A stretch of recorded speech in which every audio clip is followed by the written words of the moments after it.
We continue now at the top of Daf Ayin Amud Beis Mesechet Kesubos. This is Kesubos Daf 70b. The Gemara had asked on the previous summit, how could it be that the husband can say that there is a neder on the woman that she's not allowed to get any benefit from him if he has to provide her with mizonos?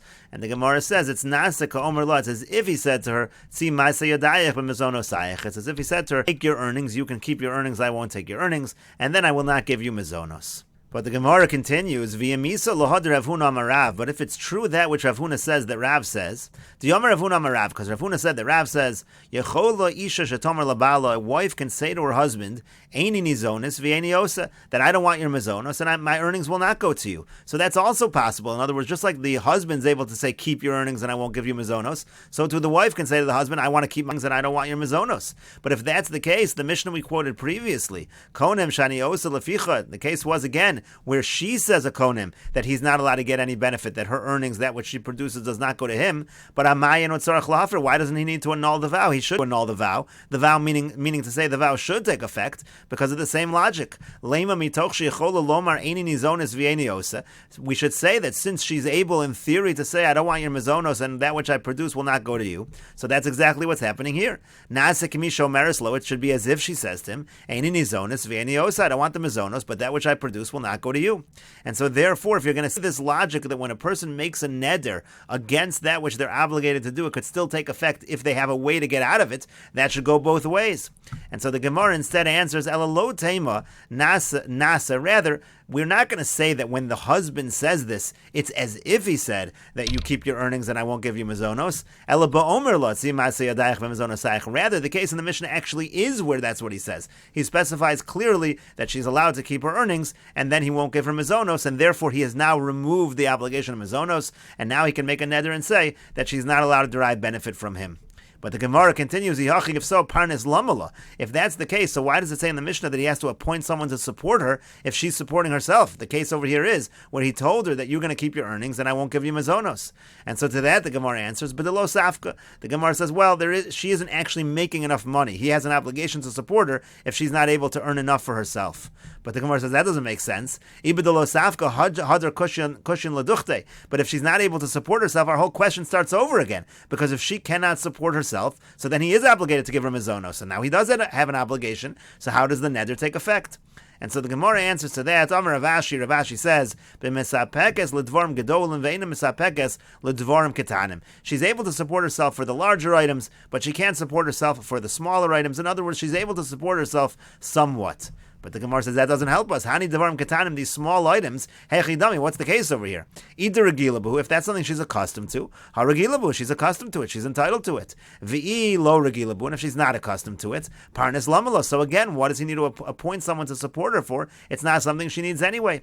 And to that the Gemara says, lo no tzricha, the case is needed as follows. The regila beveis nasha, she was accustomed to it when she used to be in her father's house. But she decided, look, since she's getting married, I'm going to descend, so to speak. I'm going to roll with my husband with what he has, and therefore I'm going to give up on these things. But now already, the amrale, now she says to him, ado idna, lo adarton, until now were the neder against me. So galgilna b'hadach, so I decided I'll go with you and I'll lower my standards. But hashda adarton, but now that we have a situation of neder on our hands, lo matzina de galgal b'hadach, so I don't want to lower my standards for this, and therefore I do want to take these items, and therefore we're going to say he has to aparnis. And the Gemara continues, so why does the Mishnah say that we have this arrangement for 30 days, and then after 30 days already he has to divorce her? And to that the Gemara says, Ad lamed yom lo shami ba inshi. For 30 days people don't hear what's going on. But lo zila ba milsa tvei, it's not going to be so demeaning to her. But tvei, more than that, shami ba inshi, people will hear. If it's more than 30 days, they'll hear about it. Zila ba milsa, that's going to be demeaning, and therefore that's why after 30 days it has to be a divorce. And the Gemara answers a different answer. If you want, I could say the following answer. Shehidira kashi arusa. The case over here actually is that the neder was made when she is an arusa, and that's why the neder is able to be chal, because there is no obligation in that situation for him to give her mizonos. But the Gemara continues, arusa, if we're talking about a situation of an arusa, just a betrothal, so misla mizonos, so she doesn't get mizonos at all anyway, so what does the Mishnah wouldn't even make sense? It says that he has to appoint a parnis to support her. And so to that the Gemara says, no, shehigias man velo nisa. The case over here is that she's an arusa, but the time for the wedding came and they didn't actually get married. So there is somewhat of an obligation here. The Tanan, as we learned in the Mishnah, higias man velo nisu. If the time came and they didn't get married, ochlos mishalo ve'ochlos betruma. truma. She's allowed to eat. He has to support her, and if she's marrying a Kohen, she can eat truma, and that's why he's going to have to appoint this parnas. But the neder will still be chal. And the Gemara says, "Umayishnat shloshim yom." So what's the difference? That 30 days again, that's has to divorce her. And to that the Gemara answers, "Ad shloshim yom avid shliach shlichuse." For 30 days, that shliach who's supporting her will do his shlichus properly. Tvei lo avid shliach shlichuse. But more than that, we can't rely on the shliach. And the Gemara gives another answer. If you want, I could say another answer. Sheidira kashi arusa v'nisis. The case is the neder was made when she was an arusa, and then she got married. And so the Gemara says, 1 second, nisis, if she got married, hasavra v'kibla, she knew about the neder, she accepted it, so why does he have any obligation? And the Gemara says, no, Da'amra, she says, Kisvurani shani yechola. I thought I would be able to take it. Yechola lekabel, I'd be able to accept it. Achshav einani yechola lekabel. Now I see I cannot accept it.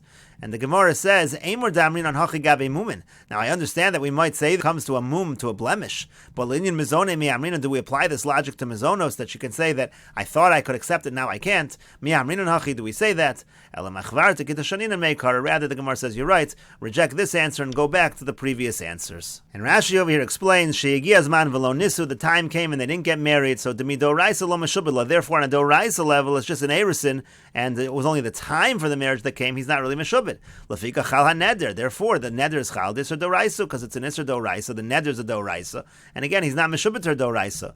Umidrabanan chayv lazuna. There's a drabanan idea that he has to support her at this point. Lafika yamid parnas. That's why he has to set up a parnas, someone to support her. Venisis. The next answer was that then she gets married. The hashta chayv mezonos. In other words, the chayv mezonos came later. V'haneder chal olav. The neder was already was chal while there was an erisin. But the Gemara says if that's the case, hasavra v'kibla, then she accepted already. Yodazi shenesar olav lazuna v'nisaslo. She understood that it was forbidden for her to get mizonos from him, and she still got married. Isn't that an acceptance? And the Gemara says gabe mumin b'shili pirkin v'masnisin. So it talks about it later in the parak in the Mishnah. Linyan mizone miamrina. But when it comes to mizonos, we don't say savura yahayisi. We don't say that logic that she could say, well, I thought I could take it, but I can't. Yodazi sheyafshala below mizonos. Everybody knows, she knows that she can't survive without mizonos, so she can't later say, I knew and I thought I would be able to survive, and then I decided not. And so that's why the Gemara said to return to the previous answers. And the Gemara continues at the two dots, Parnis lav shlichuse ka'avid, but is the person who is being appointed as a parnis. Let's say you have a situation where the husband says he's not going to support the wife, it's a neder that she can't get any benefit from him, so then the Mishnah said that he should appoint a parnis, someone to support her. So isn't the parnis considered a shliach anyway, so isn't it as if he's directly supporting his wife, and it should still be a problem? How does appointing the parnis help? And the Gemara answers, Amar Rav Huna says, B'yomar kol hazon eino mafsid. If the person says that anybody who supports her won't lose out, so he's not directly appointing this person as a shliach, so then it's okay. The Gemara says, is that true? If he says this, that's not considered a shlichus. But we learned in a Mishnah. Let's say somebody's inside of a pit. And he says, anybody who hears his voice should write a get leishto for his wife. He's afraid he's going to die in the pit and he wants to divorce his wife in case. So they can write it and they can give the get. And so over there it seems like they are considered the shliach of the Baal. And so the Gemara answers, what kind of comparison is this? Hasam over there, Ka'amar Yichtov, he's saying, you should write the get, meaning he's giving an instruction to write it. But Hacha Mikamar Yazun, is he saying that you should support? He's not saying that here, he's just saying anyone who supports doesn't lose out. Kol Hazon Kamar, anyone who does support, and therefore you cannot compare the two cases. But the Gemara continues further, but didn't Rav Ami say, by a fire on Shabbos, they allowed a person, Lomar, to say, Kol HaMechabe Eino Mafsid, that anybody who puts out the fire will not lose out. There we don't consider it a shlichus because it's specifically a fire, it's extenuating circumstances. Now in the case of a fire, what are they coming to exclude? Rav Ami is saying, by a deleka this is allowed, but lav lemute ki agamna, but isn't it excluding like our case? In our case it would not be allowed because it would be considered a shlichus. And the Gemara says, lo no, lemuute shari surim de Shabbos. There he just means to exclude other isurim on Shabbos. By a deleka on Shabbos that's allowed, by other isurim on Shabbos it's not allowed, but that's not necessarily relevant to our case of supporting one's wife. And the Gemara continues, Mesiv Rabba asks the following question, Hamudar Hana Mechaveru, let's say a person, again, takes a neder of providing benefit from his friend, Ve'ein lo mayochel, and the person doesn't have anything what to eat, so now he wants to give the person food, but there's a neder over here preventing him from giving the person food. So what should he do? Yelech etzel chenvani haragel etzlo, he should go by a chenvani who he usually goes to. V'yomer lo, he should say to him, Ish ploni mudar hana mimeni, so-and-so, there's a neder of hana against me, he can't get any hana from me.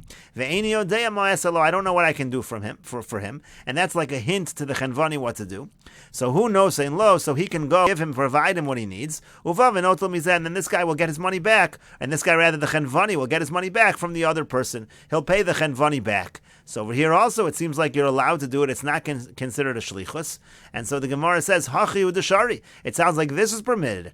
Avol kol hazan eno mafsid. But if you'd be in a situation of kol hazan eno mafsid, lo, that sounds like it would not be okay. It sounds like it's only okay in this situation. And the Gemara says, no, that's not a proper diuk. Lo mi boy kama. Really, what it means to say over there was, in this case, not only in this case, but even in this case. Meaning, lo mi boy kol hazan eno mafsid. I don't even need to tell you a situation where a person announces anyone who supports or won't lose out. The la alma kamar, there, he's telling the whole world. So there, it's certainly not a shlichus. He's making it open to everyone. Aval hai, but over here, in this case, when we're talking about a chenvani, kaven derug eletzlo v'ka'azil ka'amar le. Here, it's a guy he knows, he goes to him, and now he's telling him this hint. Command Amar Zil Havle. It's almost like he's directly telling him to support the person. Havle Atami, it's like he's telling him, I want you to do it. Kamash Malam, we're saying, no, even in this situation, it's not considered a shlichus. And the Gemara continues at the Tudat, Skufa, returning to what we quoted above. This is the Mishnah Nedarim. Hamudar Hana Mechaveru Vein Lo Mayochal. Again, a person takes a neder of Hana from his friend. The person is not allowed to benefit from him, and now that person has nothing to eat. Holech Eitzel Chenvani Haragel Etzlo. He goes to a Chenvani who he's accustomed to, V'yomer Lo, and he says to him, Ish Ploni Mudar Hana Mimeni, so-and-so, he can't get any Hana from me. Ve'eni Odeh Ma'eselo, I don't know what I can do for him. Who knows in Lo Vavanotel Mizeh. The Chenvani will give him support, and then this other guy will pay the Chenvani back.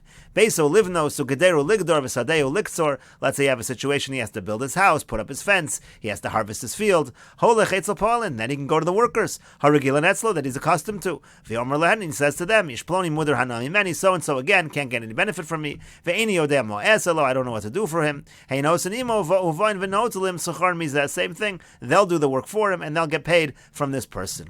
Hayom Halchin B'derech, let's say these two individuals are walking on the road. Ve'eni Imo Mayocha, the guy doesn't have what to eat. Nosin La'achar Shum Matana, what he could do is, he can give somebody else like a gift. V'halo notel v'ochel, the other person can take it and eat it. Umutter, and then it will be permitted. V'mein shamachar, and let's say there's no one else there, he can't do that. So meniach al gabi haselo al gabi hageder, he should just place the food on top of, let's say, a rock or on top of a fence. V'yomer, he'll say, harein mufkarin l'chol misha yachbot. Whoever wants it, this is hefker, anyone can take it.